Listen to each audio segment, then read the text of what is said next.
10 years later, Hawking had realized that his model, out of the Big Bang in his model, didn't come a universe full of stars and galaxies and life.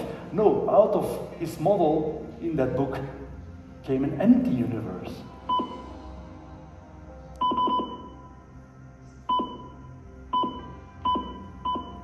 I have changed my mind. A brief history of time is written from the wrong perspective. We are not angels who view the universe from the outside. Mr. Hертog, Good evening. good evening. Thank you very much that you agreed to give this interview to БГНЕС News Agency. Pleasure. Welcome to Bulgaria. Thank you. First question. Yeah. How hard it was to write a book about Stivъn Hokking? Oh, not hard in fact, because somehow my book is about our collaboration, which went on for 20 years. And so in a sense, it's a very personal book. I write about how we interact, how we communicated, how we searched for these new ideas, new insights on the Big Bang. And so in a sense, it was like reliving that whole era in my life, that whole period in my life.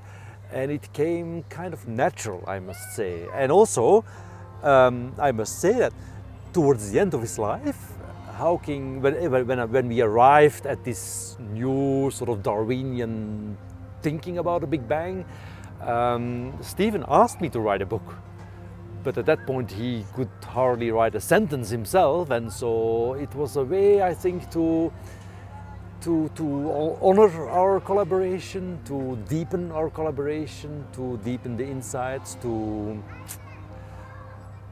I felt I had something to say, which was like, hey, here's a new way of thinking about the very early history of the universe. And this was just, I was excited to share this. Absolutely amazing.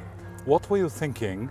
Because I started reading the book, and whoever tells you he has read it for a night, as I said, it's very hard. Although Two nights. Yeah. It's a great. I'm a philologist. I'm so far away from physics.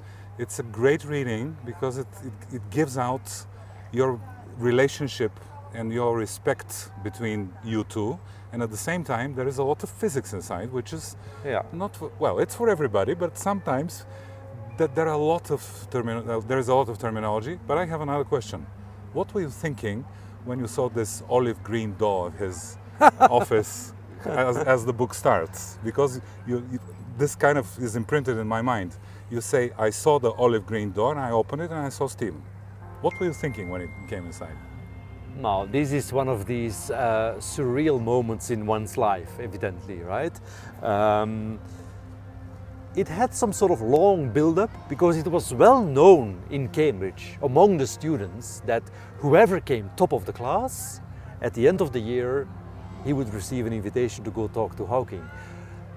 It had never occurred to me that this would happen to me.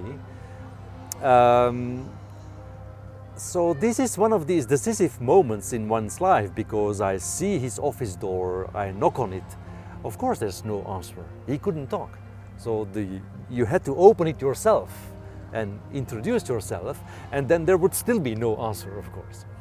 But eventually the conversation got going, and I must say this first encounter with Hawking was some sort of homecoming for me. Because as a young kid, I was interested in mathematics, I was good at maths, and I was interested in philosophy. And here was a person. Hawking was one of these rare scientists who was guided in his mathematical, theoretical physics work by philosophical questions, by age-old human questions we've always asked.